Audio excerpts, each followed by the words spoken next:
Good evening and welcome to tonight's Thriving Dentist Expert Panel. At Thriving Dentist, we are dedicated to helping dental professionals build practices that are profitable, less insurance dependent, and deeply fulfilling.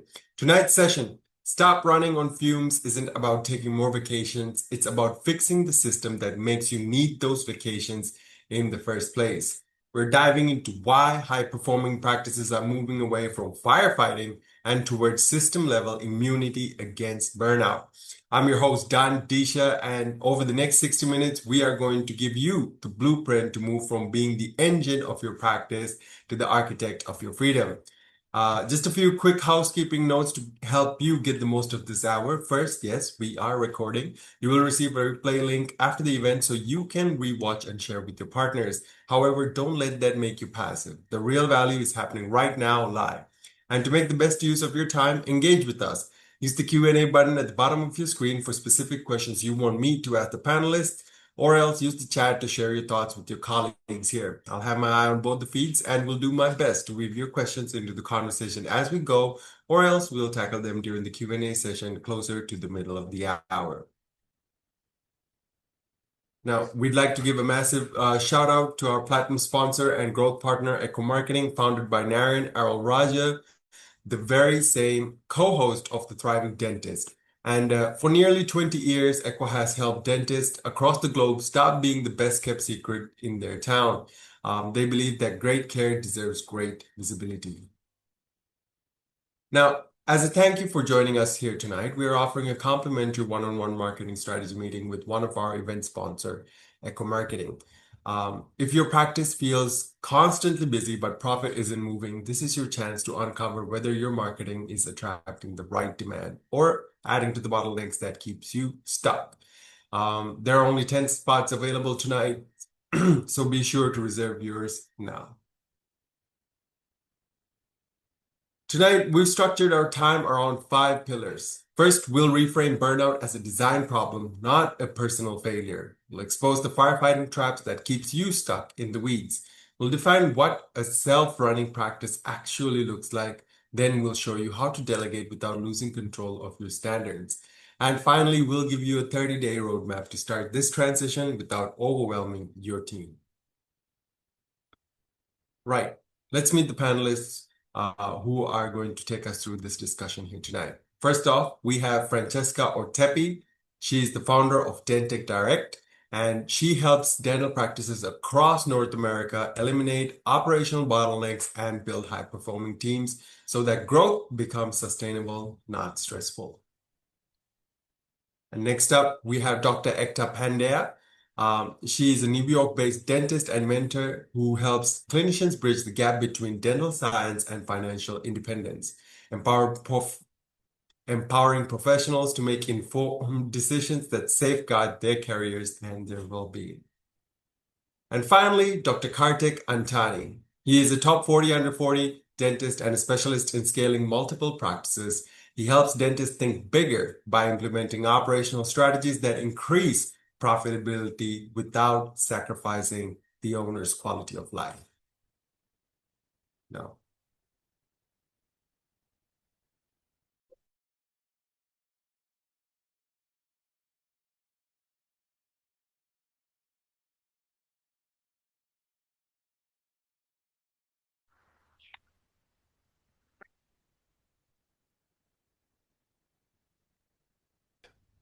Now that we've got to know this side of the table, we got to know who our attendees are and how you're feeling here tonight. So I'm going to launch a quick poll to get a quick pulse check on the priorities of our attendees.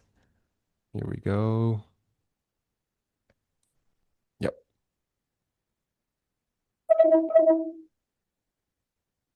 So let us know what's the, here we go. Yeah.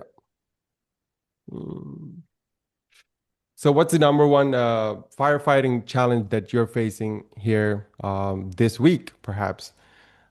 Is it A, the staffing cycle, the booking, or B, booking gap, or is it C, owner dependency, or is it administrative chaos?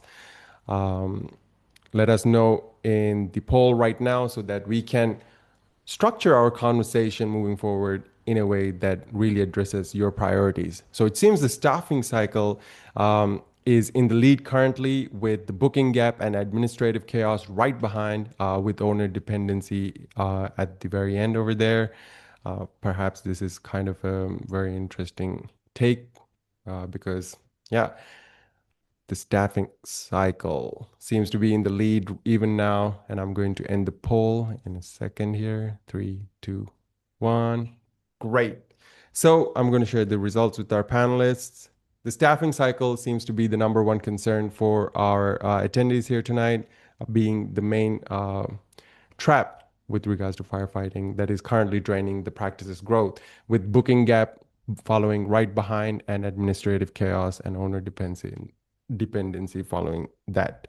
So for the ones who are interested in the booking gap and have found an issue with that, do stay tuned. Towards the mid of the session, I'll give you more details on what we can do about that. Here we go. Thank you very much for participating in that little poll. It'll really help us structure the conversation to your priorities moving forward. Now, let's dive into our conversation here. My first question is to you, Francesca. So, when a dental practice cannot function without its owner present, what structural pattern is most often responsible for that? Over to you. Well, it's not more so of a structure pattern. You just have to look at it why it started that way. I call that like founder gravity, where the doctor becomes the center of the universe. And nine times out of 10, and doing this for 28 years, 29 years, I've seen that dentists are quite controlling, can't take it out of them. They're meticulous, they're perfectionists. Gotta love them for that. But when it comes to operational sides of things, they have to learn when to let go and allow their staff and to trust the people that they have on board to actually do their job. When I go into clinics, I always find out what's the number one thing that people are always doing. Are they asking the doctor multiple questions throughout the day? Is that more founder focused practice? And then you focus on how you can build, you know, systems in place around that admin team where they actually can feel strong enough to lead the practice without actually having to hover over the doctor 24/7, and then allows the doctor to step away and actually have a life and just perform dentistry. Okay. And well, how do you maintain team morale when this hero owner starts stepping back and the team really has to rely on the system instead? Well, you have to give them the opportunity to do it. You have to give them enough rope. I always say, if you're not going to have the courage and the sort of cheerleading to give your staff to actually do what they need to do and the proper systems and protocols in place, what are you doing? Why are you having those people in your chair? You need to find people who you can actually step away and give them those tools and help them be successful. A lot of the times I see people just want all these things done right away, but they're not giving their staff the actual time and not hovering, not micromanaging. Let them fail, let them make mistakes. They have to do that in order to learn. They don't want to, you don't want them to tank your business, but you want to give them the opportunity to sort of step up and rise to your expectation for the dentist then to actually see that it's working and can take a step back. Right. Okay. Here we go. Now, thank you very much, Francesca, for that. Truly, we got to look at how we are going to let go of that control and move in to a much more delegated, trust worthy system for the Yeah. whole team.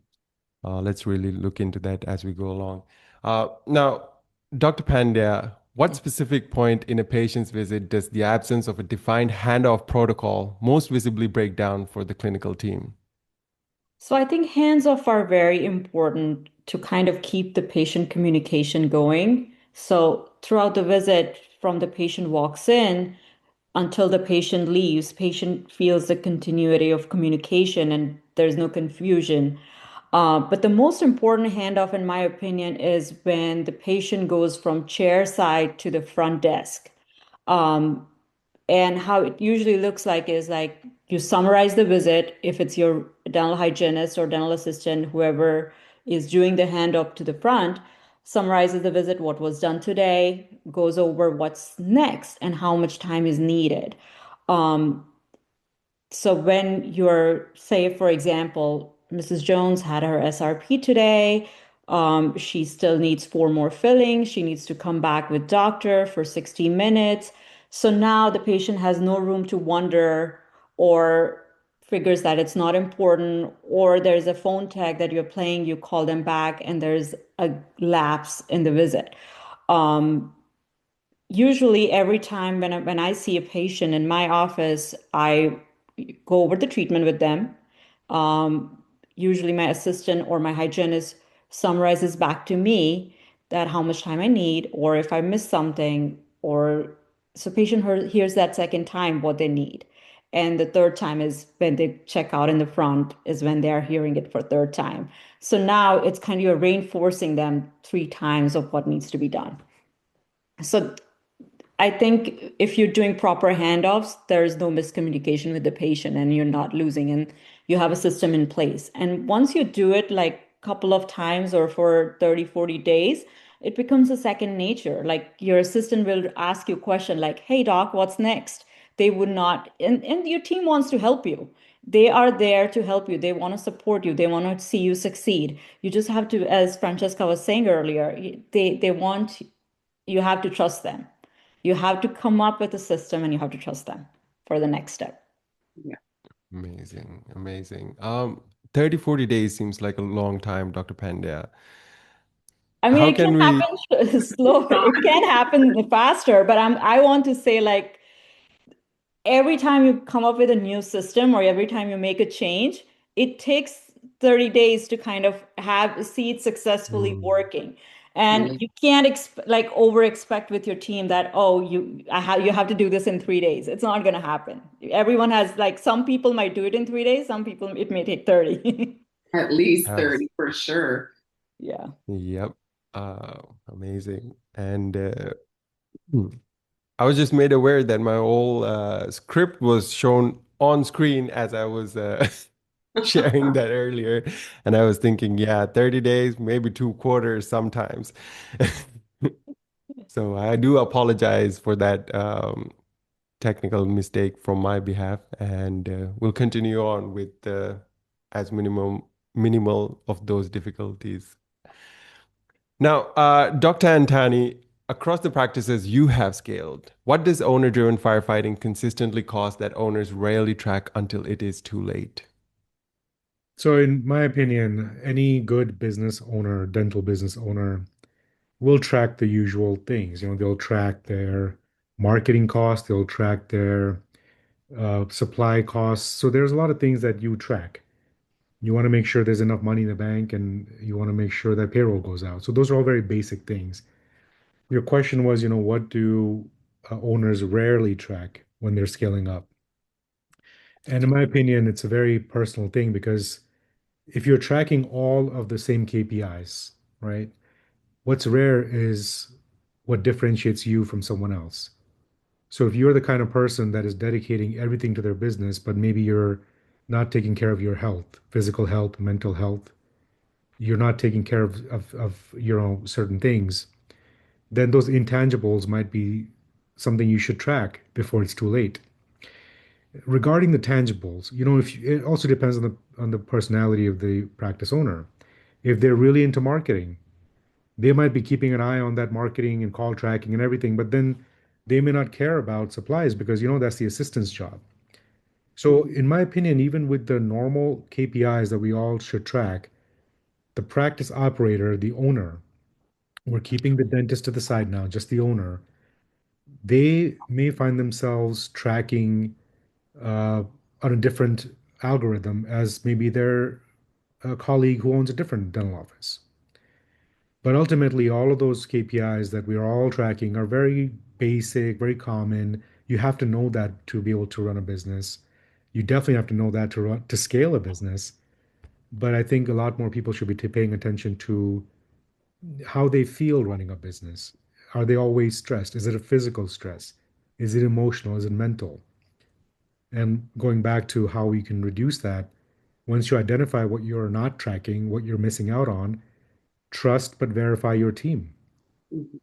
Like Francesca and Dr. Pandya were saying, give your team some of that so that you can go back to focusing on what you should be tracking and thinking about what you should be tracking. What's something that you wouldn't necessarily give your team to track and just keep it operator only? Yeah, I may not have them track, the bank account. That's something the accountant should be doing. That probably is not something the assistant or the manager should do. I may not have them track, the pros and cons of adding locations. If you're buying locations or you're doing de novo market research, I may not trust them with that. It's not their qualification, it's not their job. Yeah. So I Okay. feel like as you scale up, as you improve the business aspect of your career, you should now start to trust and verify your team with the basics and elevate yourself to maybe work with a few people like an accountant, a lawyer, whatever, to then take on those responsibilities. Right. And I really do hope our attendees take a good check at their physical health and stop really negliging that aspect, because that really does seem to have a big impact on your practice as well as your own life's fulfillment. Thank you very much for that reminder, Dr. Antani. Now, Francesca, how do you decide between fixing a scheduling system now versus managing the staff resistance that restructuring typically triggers? Oh, I love that one. It's my favorite when I go into clinics. I'm always the scary person coming in, going to be changing things overnight. But at the end of the day, I'm the type of person, again, going back to the first thing we talked about, when you walk into an office, everybody's back's against the wall off the jump. You know that. So people are either going to watch their P's and Q's or you're going to see who's going to be slacking. My always first observation is I go in there and I give it a couple weeks. You need to observe. You can't just start switching things overnight. You need to really start seeing how things are being rolled out, what people are doing, saying, just be that little fly on the wall so you can actually make clinical decisions further down the road to make sure that the strategies and protocols are in place. I always say you got to diagnose in public, fix in private, and reward the team. You want to make sure that you're doing all these little things, but in a slow rollout way. Like Dr. Pandy was saying, the 30 days, like even 60 days, because sometimes I'll go in there in just the 2 weeks, you don't even get a chance to speak to all of the staff to get a pulse on what's happening. You need to have that time to sit and sort of observe. It's like a 30-day observation to be able to see what is really happening in a clinic before you can even make any moves. Because then it's going to trigger the staff. You'll try and roll something out and they'll be like, I'm not listening to this person. I'm just going to go back to my own ways. And it's just, you're just repeating things. You're just on a hamster wheel going, round and round again. So again, going back and agreeing to what she's saying, it's like you need that time, this 30, 60, 90-day rule to actually see what you can actually throw out. Nothing's ever broken. It can be fixed, but you just need to see what team members are actually doing what to sort of implement the change further down the road. Mm-hmm. Nothing's ever broken, that you can't fix, but are No. there some things that you don't want to fix, but rather let go? Well, it all depends on how the operations are of the business. There could be an office that's fully structured and has strategies and protocols, and all implementations are great, but the staff aren't implementing them. Then it's a staffing issue. It's not your systems and protocols issue. So then you got to reevaluate your staff. You want the proper staff in place to be able to give them that sort of ownership of their role, to make them feel qualified enough to make these decisions, instead of having somebody always watching over them. Mm-hmm. And how do you determine if a protocol is good? I've been doing this for a long time and I write these protocols. Okay. It's just for me, this comes second nature. So I know what works in one clinic may not work in another clinic, and it all depends on the staff too. I've worked with clinics that have 90 plus staff or clinics that have 9 or understaffed. So you just have to see what fits in each practice. You can't just be like, okay, yes, I have, documentation and cookie cutter templates for all the clinics that they can use that are all compliant. But You're not going to want to give, a certain compliant consent form to a little mom and pop shop when you're going to scare your 30 patient base away, as opposed to, the mass producing clinics who actually need to keep on top of these consents because their patients are rolling in like cattle. Check. So be the fly on the wall and really, give it time. It Yes. seems like. Yes. Observe, observe, and then you implement. You can't crack the whip right away or else you're going to have too much resistance. Check. Now, Dr. Pandya, Sorry to what interrupt. Can makes I? it?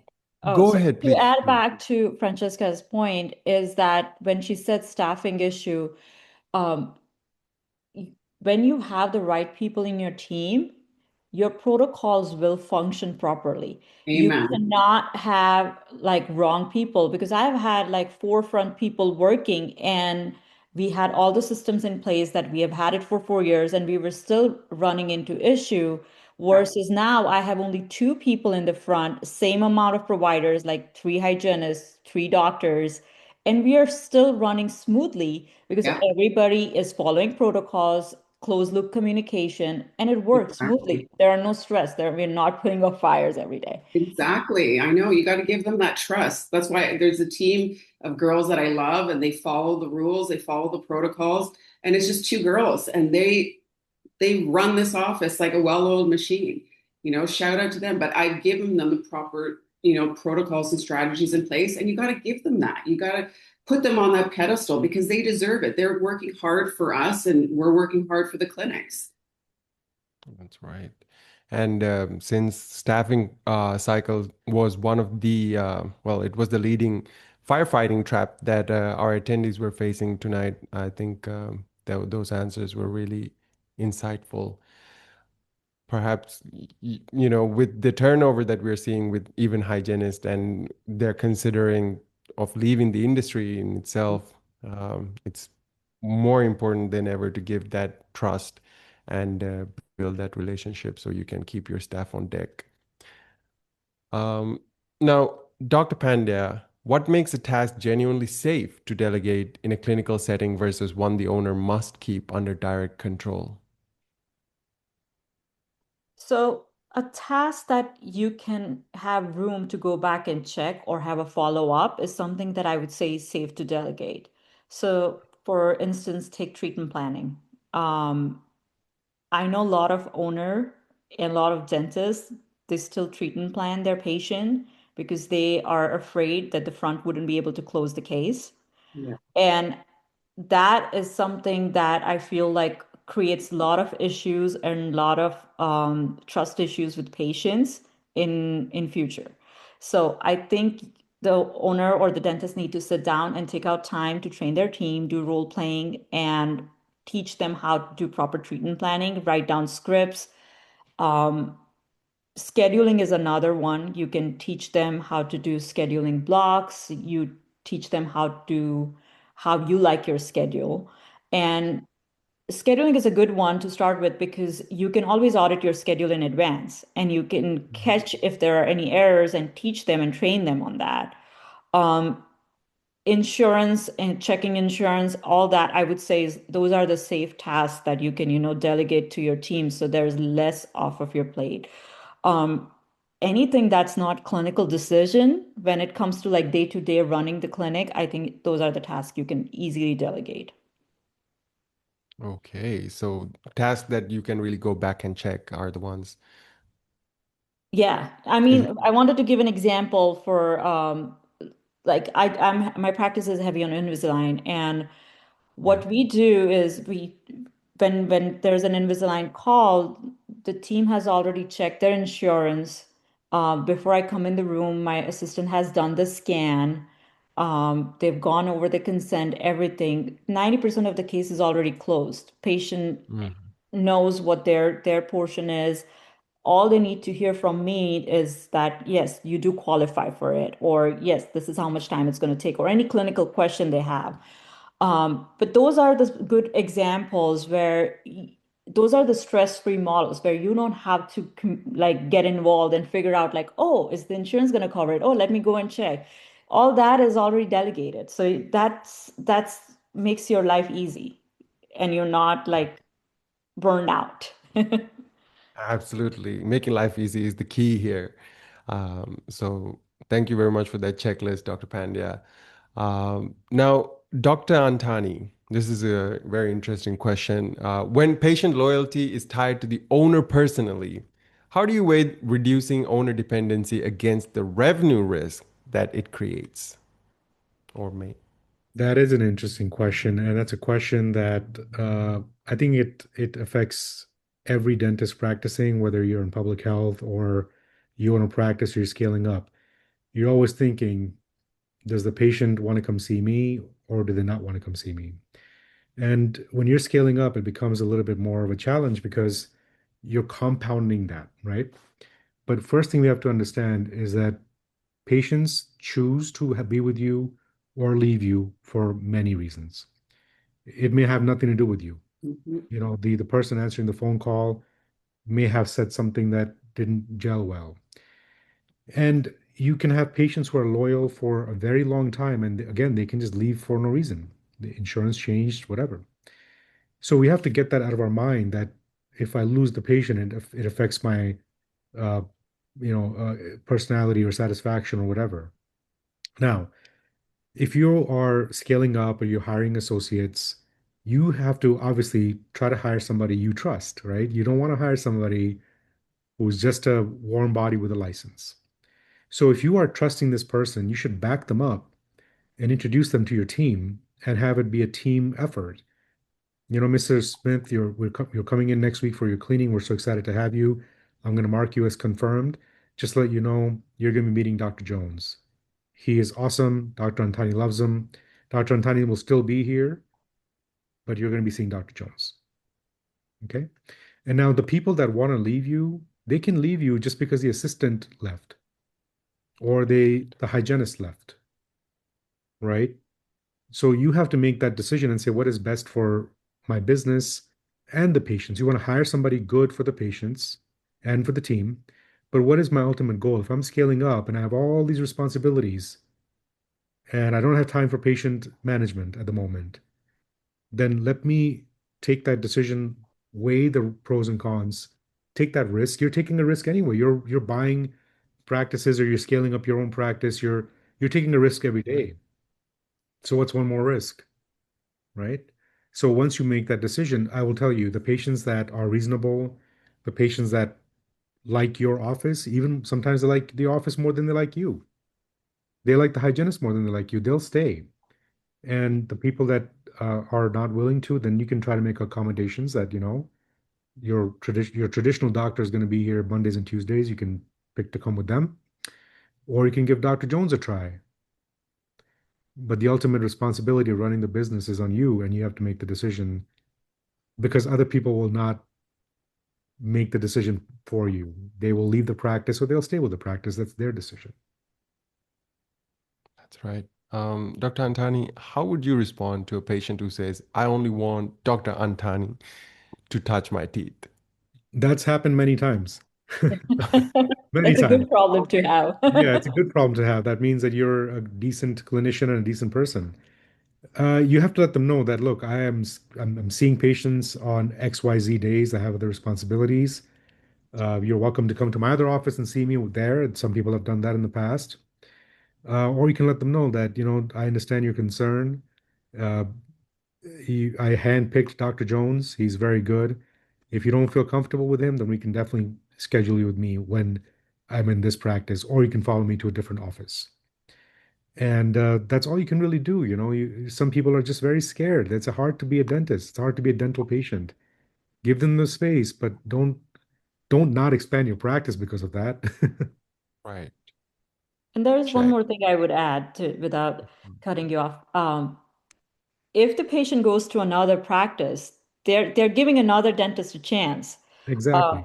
so that's how I would put it. Like, hey, if you went to a new practice, you would be trying out a new dentist suit. So why not try a new dentist in our practice? At Exactly. least everything else is familiar, right? You're familiar with the front staff, and all that matters too. Like, patient look at the comfort of. I have some patients who are like, go up to my manager or my front person. As long as she's here, I'm gonna be coming here. Doesn't matter who the dentist is. Right. Agreed. Give them a chance, absolutely. And I think, Dr. Antani, earlier in your answer, you really mentioned being that person to champion the new dentist is key. Transferring of that trust seems to be the key here when Yeah, it comes to absolutely. absolutely. And of course, it's a risk. So frame it like that, don't be too attached to your patients. You're the owner, you're the Right. one You can be making. ethical and you can be, they can be happy to see you, but you have to make the decision for what's best for ultimately everybody. Absolutely.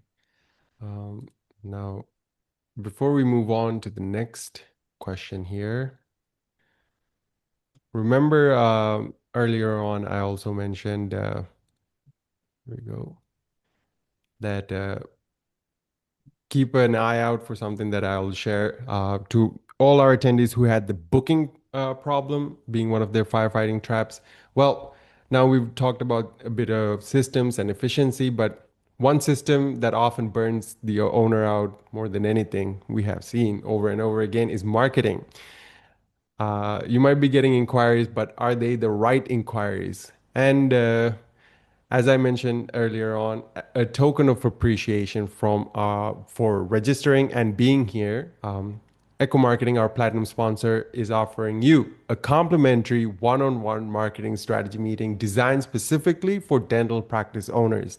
Now, this session is built to answer one key question. When patients in your city search for perhaps implant dentist near me, or if Invisalign, like Dr. Pandea's clinic, is your specialty, Invisalign costs, or veneers before and afters, any of the services that you provide, does your practice show up as the trusted choice? Um, Now, in your strategy session, you'll sit down with the senior marketing analyst who already works with thriving dental clinics across the globe. You'll get a live audit of how you can attract more of your ideal clients, build your reputation, and grow sustainably. The marketing analyst will actually spend a couple of hours researching your online presence, your competition, your local SEO, everything. And they'll come to the call ready to walk you through a custom recommendation just for your practice. Now, this session is designed to help you answer those questions and fix anything that's not quite working. It's usually a $900 valued session, completely complimentary for you tonight. You'll see the QR on your screen. You can go ahead and scan that with your phone to book the session, or else check the chat for a direct link. It'll take less than a minute to book. Now, since I mentioned earlier on, uh, only 10 seats were open for this session, and seems like we already have three of our attendees joined in on those sessions. So uh, seven more remains. Go ahead and book yours now. Sometimes it's good to think about offers kind of like this. What's the risk if you say yes? Honestly, it'll just be your time. There's no obligation whatsoever. So, but what's the risk if you don't? You might be missing out on something that could really help you grow your practice in 2026 and beyond. So I'll leave that with you, but truly, I encourage you to grab this opportunity, book your session with Equa. It'll be time well spent. And now for my favorite part of our event here. Go. Your question and answer session. So we're going to take a couple of minutes here to answer your questions. So if you have a question, please, I encourage you to drop it into the chat or else the Q&A section down below, because we don't want you to leave this session thinking, I really wish I had asked that question. Already you're facing a little bit of that burnout. So let's not add on to it, and let's figure out some solutions. So go ahead and drop them in the chat below. Until you do, I do have a couple of questions that I got from our registrants actually. So let's look at some of those. Right, we actually had a high volume of questions with regards to this next one that I got here. Mm, Compensation versus the culture trap. So we got a question, something along these lines. Beyond just bonuses, what compensation or incentive models have you seen that actually drive long-term motivation in a dental team without simply increasing the practice's overhead. Francesca, would you like to start at this? Say that again. That was a tongue twister. Of course. Beyond just bonuses, what compensation or incentive models have you seen that actually drive long-term motivation in a dental team without simply increasing the practice's overhead? That's a good one. Bonuses are always key. People work on money. As much as you want to say people are not there for money and they're there because they love, Dr. So and so, they love their job, they love their patients, it's money. Money talks always, bonus incentives, gift cards that equate to actual money, not just, putting it on their paychecks and then having the bonus be taken off by deductions. They want to feel that there's that value and not just some sort of checkbox, that you gave them a bonus and they're not seeing the bonus. So it doesn't make them want to try harder. But I think money would always drive those staff. You can take them out for lunch, you could buy them gifts and all that. But in all my years of working as an operator and a manager and a consultant, that's the first thing always the staff is the pain points. They want to be rewarded monetarily. So I think at the end of the day, it just goes back to the old way it used to be, reward them for what they want, pay them their salary, pay them their bonuses, give them vacation days or sick days. They deserve it. They're building your practice. You're the foundation, that they're walking on to have these, grand clinics. If you don't treat your staff properly, they're not going to work for you. That's right. Dr. Antani, Dr. Pandya, do you have any suggestions here? I would say when you're comparing it to the overhead, if your ROI is increasing, then you're not technically increasing your overhead. Um, because if your overall production is increasing. So keep the incentives attached to the overhead, like to the Yeah, return of production. investment. So say for Invisalign, we run incentives which are attached, say if for cases closed, you're putting it in a bonus pool. And that kind of keeps team incentivized to work harder, show up, and also you're bonusing, but bonuses that are attached to something that the practice is profiting too. So you're not increasing the overhead technically. Yeah.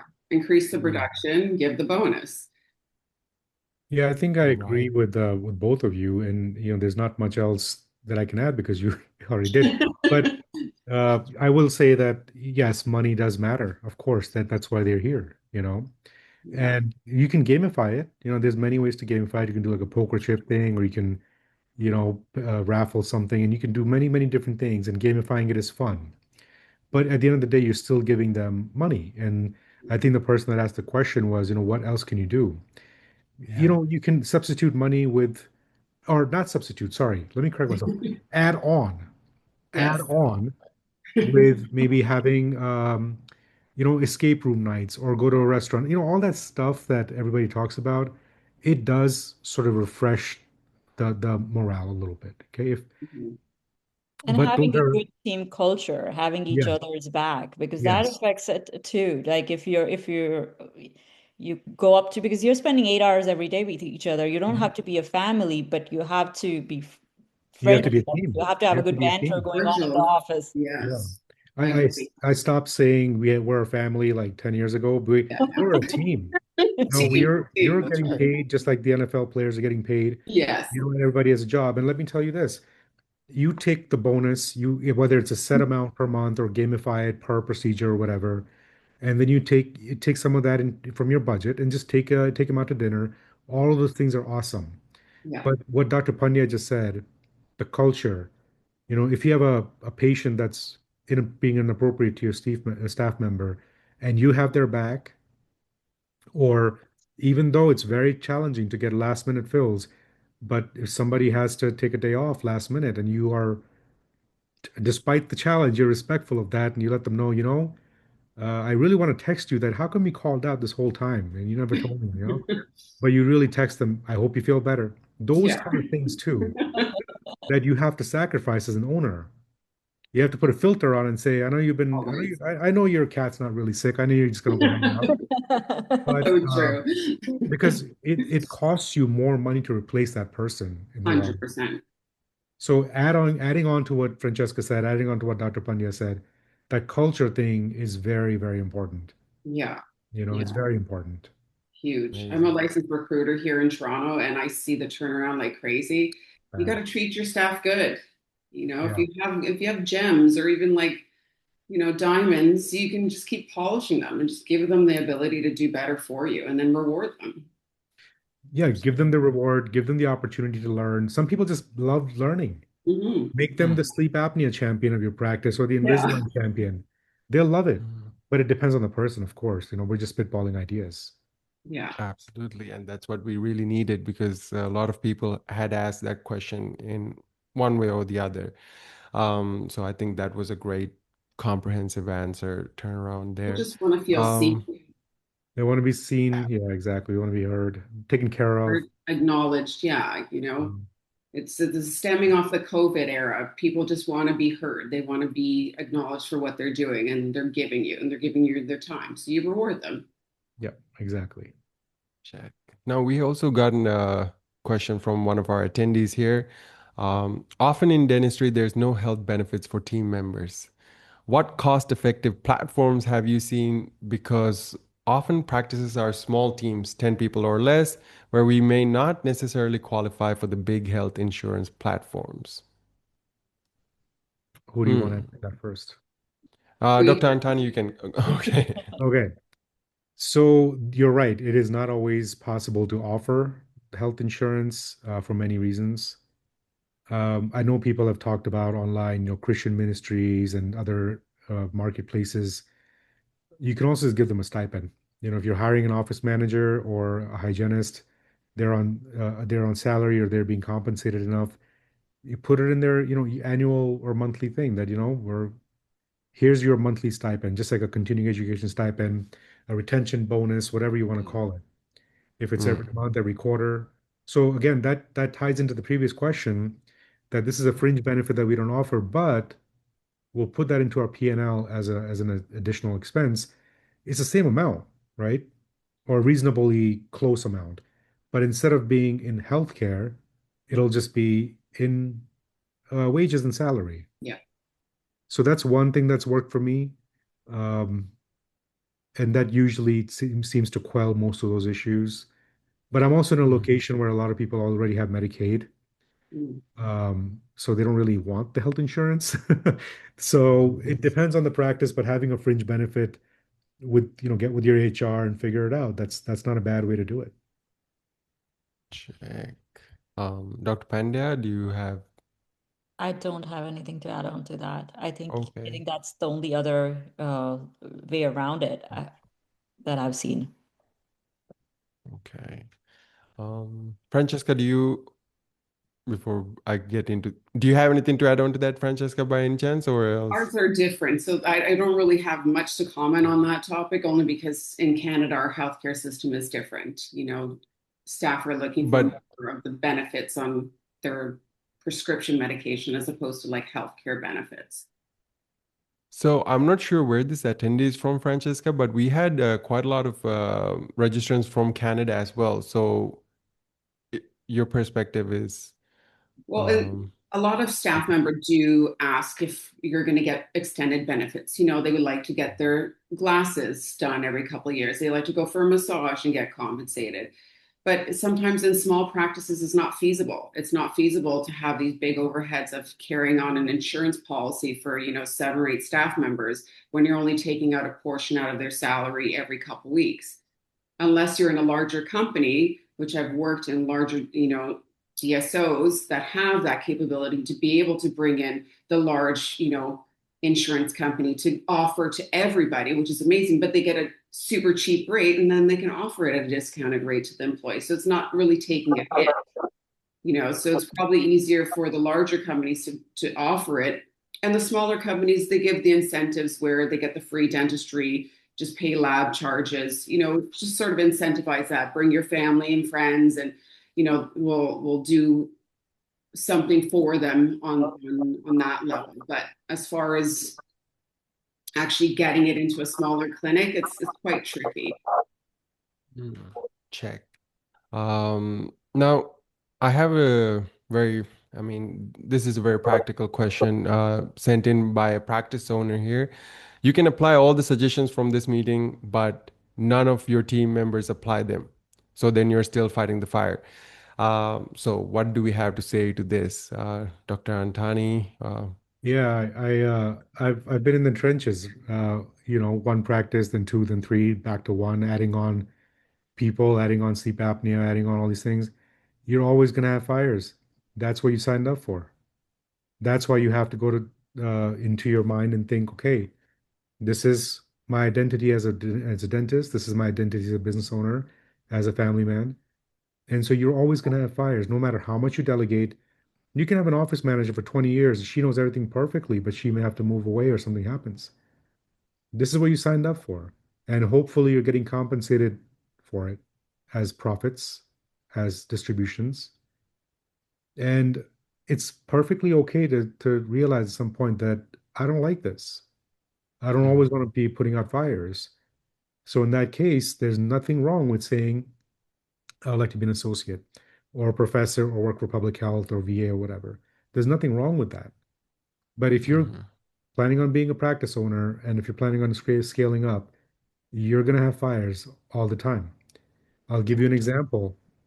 In the last month, we lost about half of our team to various things: pregnancy, husband's got a different job in a different state, medical issues. They would love to continue working with us, but they can't. So now that's a fire that I have to put out. And now it has taken precedence over something that was already burning.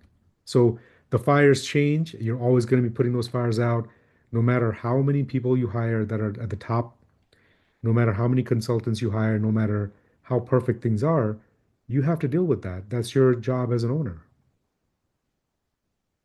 Right. Is there any, how do you close the gap between that implementation and actually daily compliance? So Yes. So, it's, sorry. sorry, go ahead. Go ahead. Oh, so it's basically the same as what everyone else would want to do, right? Have checklists, trust but verify, make sure you have the right people. But you're gonna have to deal with that. I mean, it's not difficult. Once you get into the swing of things, you can just do everything off of one or two reports every day. But you certainly have to be willing to put out fires continuously, and that's okay. Dr. Pandya? So if you have is it like all the team members are refusing to work on the system that you're putting, or is it like one or two team member? Because if it's all of them that are refusing to follow the system, maybe you need to check how your systems are, because not everybody's gonna not work on it. If it's one or two people, then you just need to see that how valuable they are to your practice. If 80% of your team is following the protocol and the just 20% are not, then you probably need to either replace them or see if your office can function without them. Yes. Because sometimes your office can, and I've experienced that you don't need four people at front because that creates chaos. You can run on two good people, and that actually works smoothly. So yeah, it's either or. Either you need to rework your system, and maybe you can have your team work with you on building up those systems. You can sit down with your team, you can have once a monthly meeting and see what works and what doesn't work, like how they want to do things, and you can have their input. Because if they are putting input, they're more likely to follow through. Correct. Mm, And I, check. I just want to say, don't just blindly follow systems. Audit them continuously. Listen to your team. I mean, somebody who's been an office manager for 20 years and you've been an owner for 3 years, they probably know something. So Yeah. trust and verify. Don't blindly follow systems.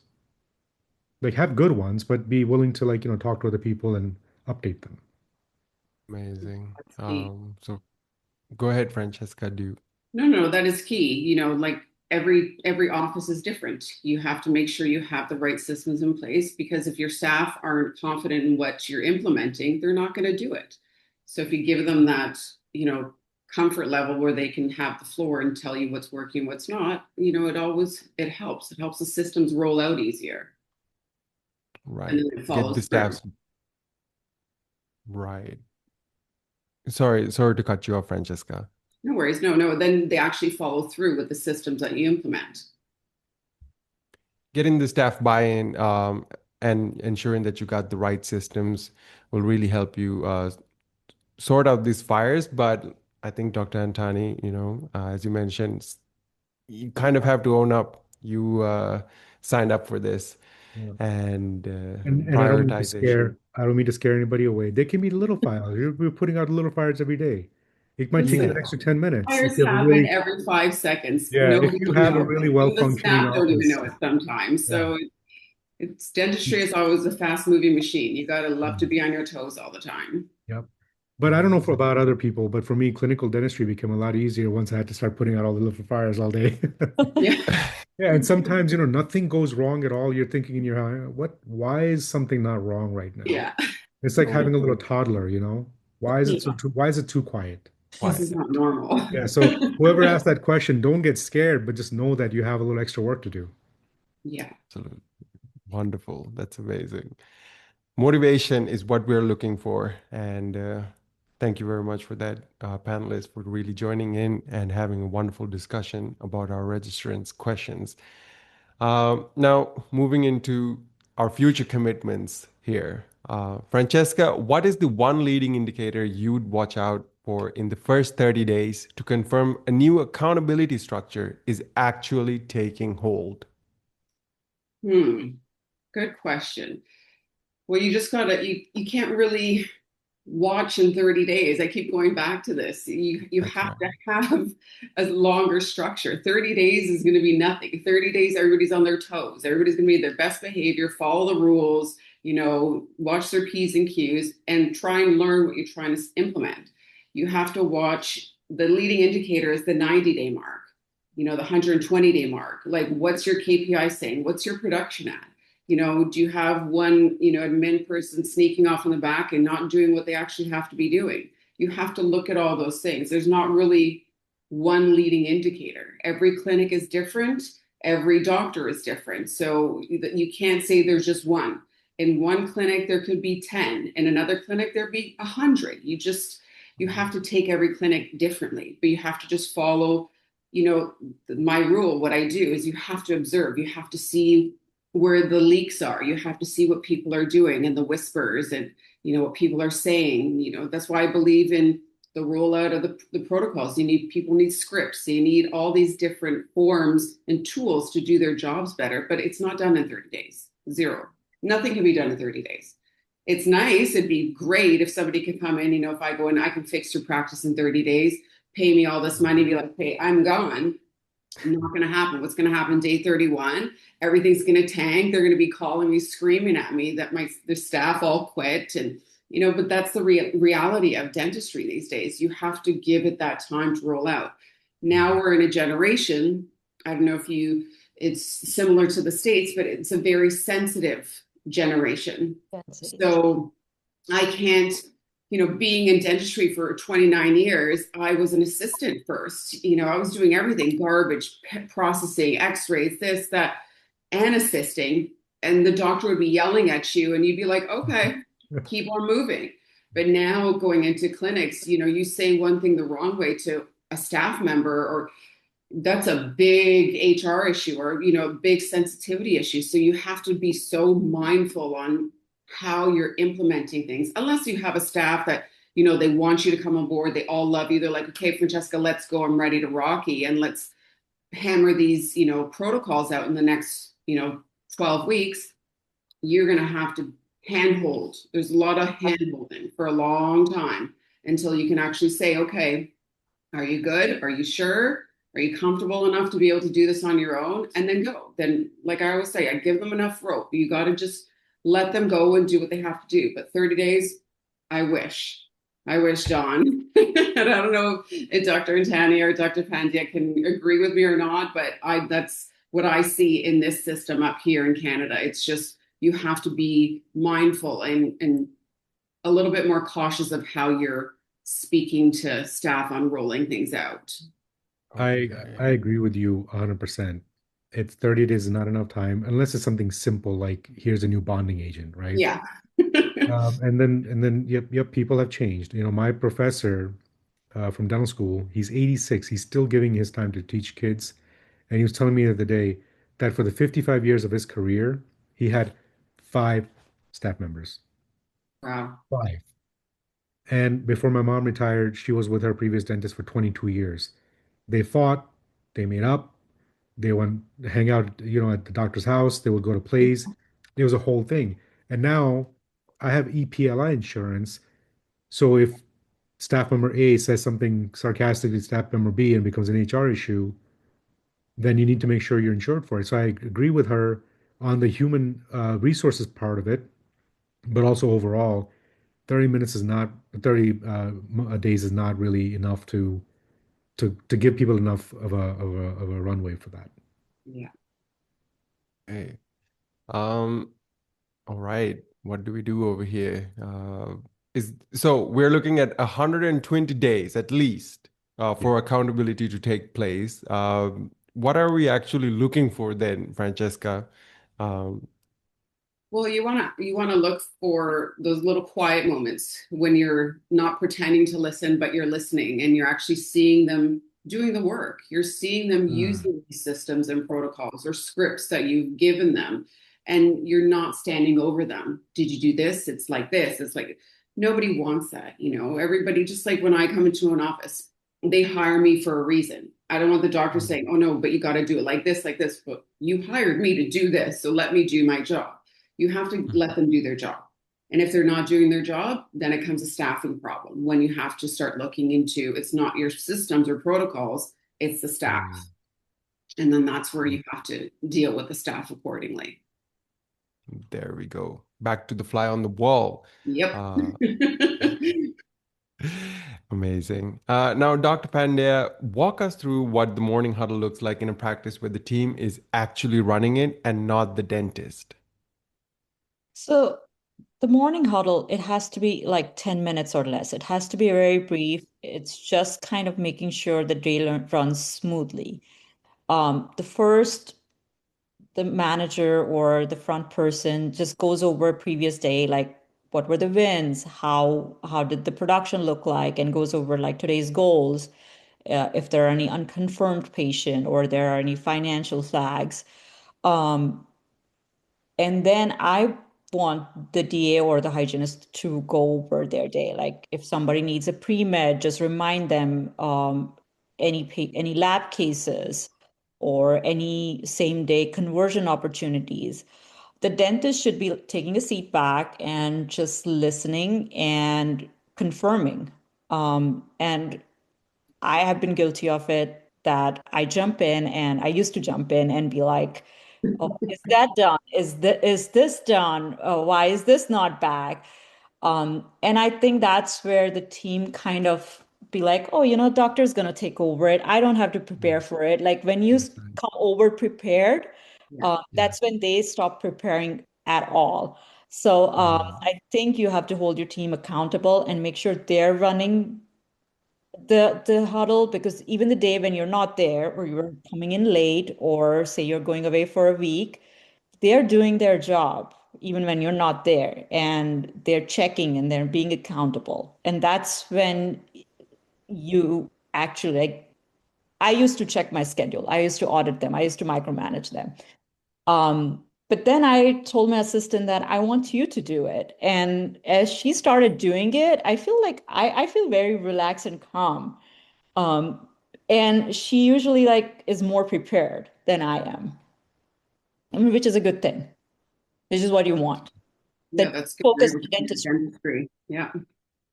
Yeah. Exactly.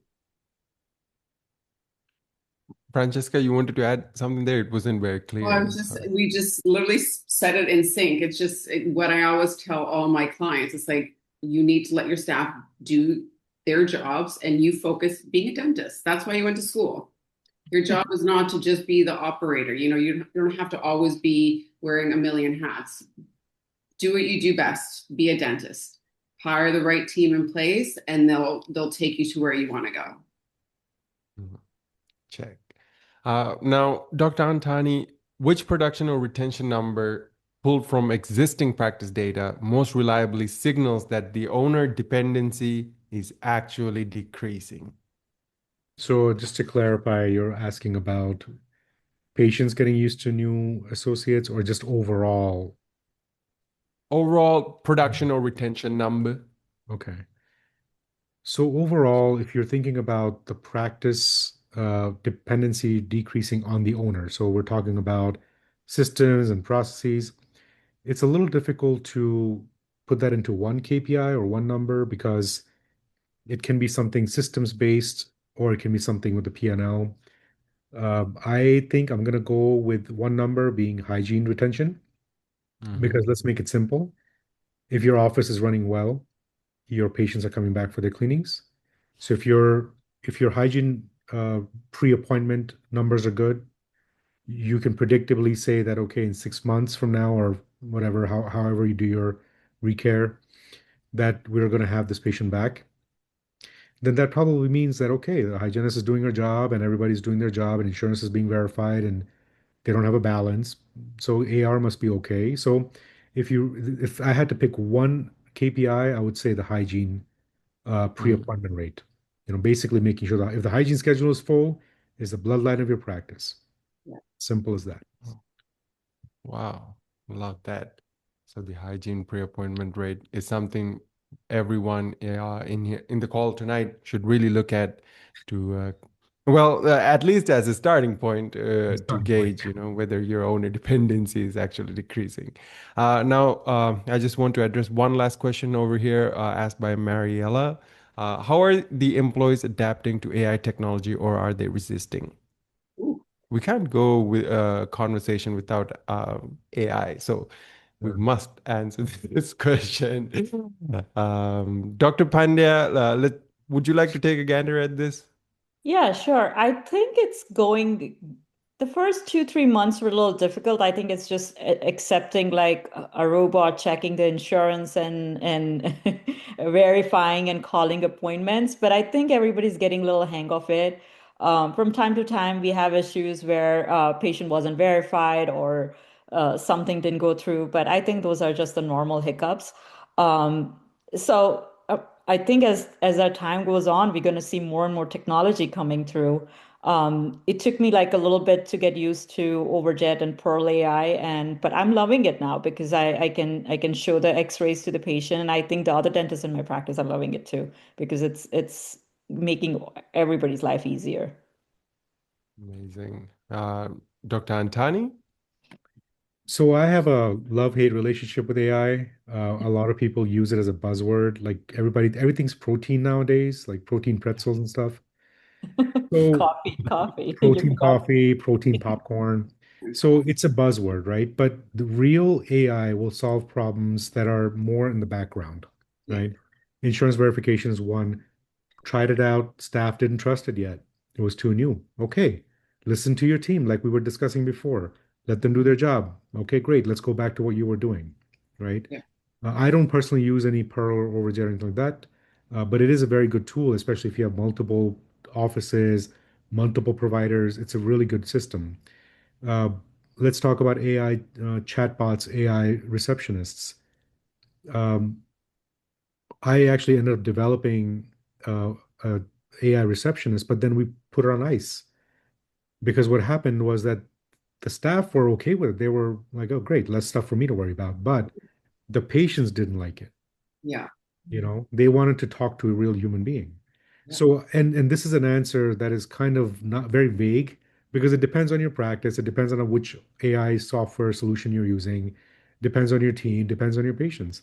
If all of your patients are old people, then they want to talk to, Jessica, who's been at the front for 10 years. I just feel like people should be careful with AI. If it's just a tool like a AI, like we see people with taking notes on Otter AI, it's just a summary tool. It's not going to mess it up. yeah. But something that, runs your practice for you. I know people are talking about that. Be very careful and also be careful about what information you're putting out there, even with BAAs and even with HIPAA compliance and stuff. Be careful with what you're putting out there because this is all new stuff. Protect yourself. Absolutely. Francesca, what have you seen? Here, I completely agree with you, Dr. Antani. You have to be careful. AI is great. It's great for a certain amount of things, But at the end of the day, people come because they want to be heard and seen and Right. felt like a human being. You know, Right. if it's a practice that's just open for 5 months or, 35 years, it's the same thing that the patient always says. They love coming in. It's like their social hour. Some Yeah. come in, do the speed dash in and out, but 8 out of 10 patients are coming in because that's something for them to do. They get to see Rose at the front desk there, and they get to chit chat with her, and they've known her for 5 years. They know her grandkids. They know this. That is their time. If we're replacing everything with AI, we take away that, I guess, that human experience.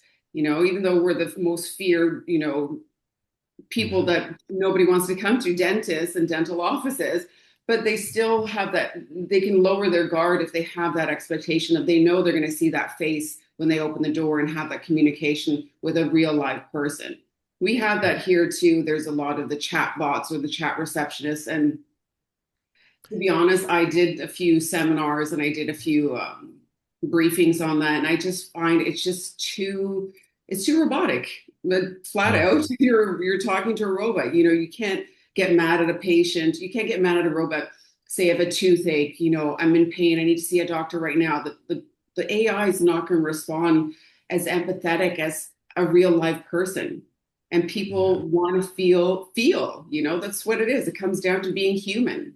AI is great Right. for other things. You want to, do this, do that, tweak this, marketing and all that, put little systems in place. But when it comes down to replacing human beings with I swear, put it Don't do on it. ice, like Dr. Antony said, put it on ice. Think of AI as an add-on, think of it as a smart software. Additional For ingredient, I yeah, call it. yeah, yeah. For example, if you use Dental Intel or if you use another analytics software, you can go in there and find out which patients have not kept their appointments, and they can call them up. But you can also use AI and just say, uh, speak into the phone and say, please help me find 10 patients who are overdue. Think Yeah, of AI as an easier way to use existing tried and tested stuff. yeah. You can't just talk to AI and type in, help me put all my fires. It's not going to happen.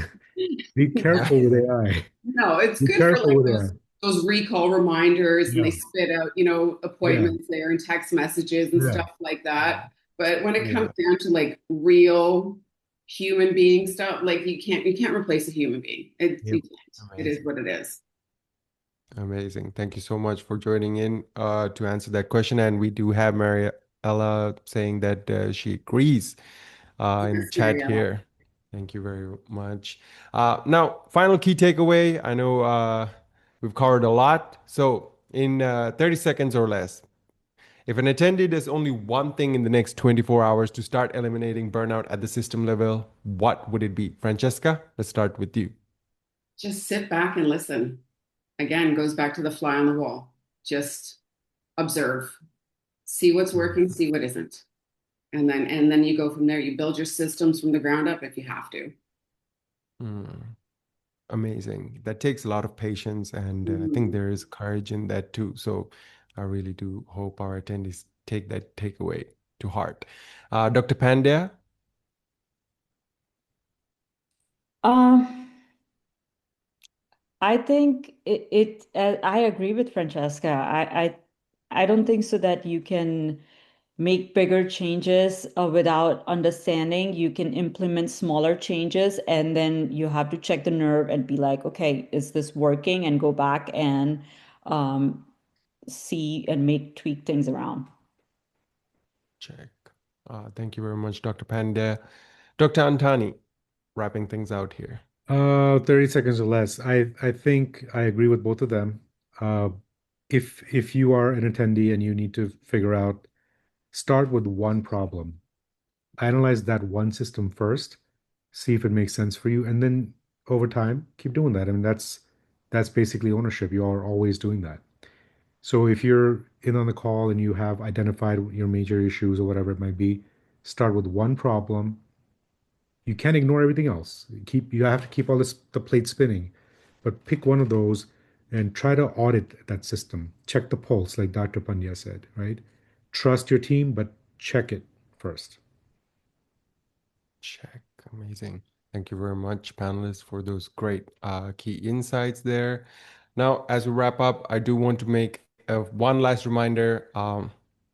If a patient in your city is searching for the services you offer, make sure you are the practice that is found and trusted.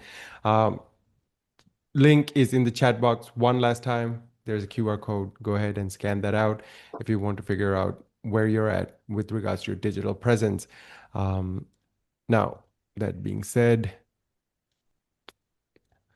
um, Dr. Pandya, Francesca, Dr. Antani, thank you so much for your brilliance tonight. Dear attendees, as you exit, a short feedback survey will pop up. It'll take less than 30 seconds to fill it out. Let us know how we did so that we can bring even better events for you. And follow us on our socials, leave a review. It'll really help spread the message. Panelists, please do stay on the line for a quick debrief. To everyone else, go build a system that gives you your life back. I'm Dan Adisha, and it has been my pleasure and privilege to host this panel. Signing off for the Thriving Dentist. We'll see you on the next one. Good night, everyone. Take care. Good night. Night. See ya. See you.